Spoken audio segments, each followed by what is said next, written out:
ಕರ್ನಾಟಕ ರಾಜ್ಯ ಮಕ್ಕಳ ಸಾಹಿತ್ಯ ಪರಿಷತ್ ವತಿಯಿಂದ ಮಾರ್ಚ್ 4ರಂದು ಹಿರಿಸಾವೆ ಹೋಬಳಿಯ ಘಟಕದ ದ್ವಿತೀಯ ಮಕ್ಕಳ ಸಾಹಿತ್ಯ ಸಮ್ಮೇಳನ ಹಾಗೂ ಶಾಲಾ ಶತಮಾನೋತ್ಸವ ಸಮಾರಂಭವನ್ನು ಹಮ್ಮಿಕೊಳ್ಳಲಾಗಿದೆ ಎಂದು ಮಕ್ಕಳ ಸಾಹಿತ್ಯ ಪರಿಷತ್ತಿನ ಹಿರಿಸಾವೆ ಹೋಬಳಿ ಅಧ್ಯಕ್ಷ ಶ್ರೀನಿವಾಸ್ ಉಳ್ಳಾವಳ್ಳಿ ತಿಳಿಸಿದರು.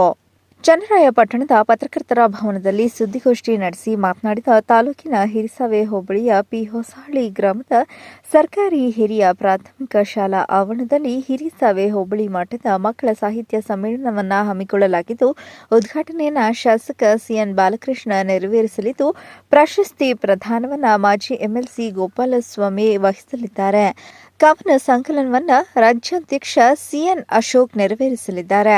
ಮಕ್ಕಳ ಸಾಹಿತ್ಯ ಅಭಿರುಚಿಯನ್ನು ಮನಗಂಡು 2ನೇ ಬಾರಿಗೆ ಸಾಹಿತ್ಯ ಸಮ್ಮೇಳನವನ್ನು ಹಮ್ಮಿಕೊಂಡಿದ್ದು, ಗ್ರಾಮೀಣ ಭಾಗದ ಪ್ರತಿಭಾವಂತ ಮಕ್ಕಳನ್ನು ಗುರುತಿಸಿ ವೇದಿಕೆ ಕಲ್ಪಿಸಿಕೊಡುವ ಕೆಲಸವಾಗಿದ್ದು, ಸಮ್ಮೇಳನಾಧ್ಯಕ್ಷ ಗಾನವಿ ಗೌಡ ಹಾಗೂ ಸಹ ಸಮ್ಮೇಳನಾಧ್ಯಕ್ಷರುಗಳಾಗಿ ಶ್ರುತಿ ಲೀಲಾವತಿ ವಹಿಸಲಿದ್ದಾರೆ. ಆದ್ದರಿಂದ ಹೆಚ್ಚಿನ ಸಂಖ್ಯೆಯಲ್ಲಿ ಸಾಹಿತ್ಯಾಸಕ್ತರು ಒಳಗೊಂಡಂತೆ ಮಕ್ಕಳು ಭಾಗವಹಿಸುವಂತೆ ಕೋರಿದರು.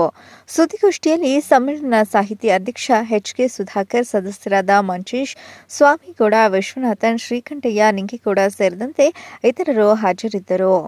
ಹರೀಶ್ ಉಲಿವಾಲ, ಚಾಮುಂಡಿ ನ್ಯೂಸ್.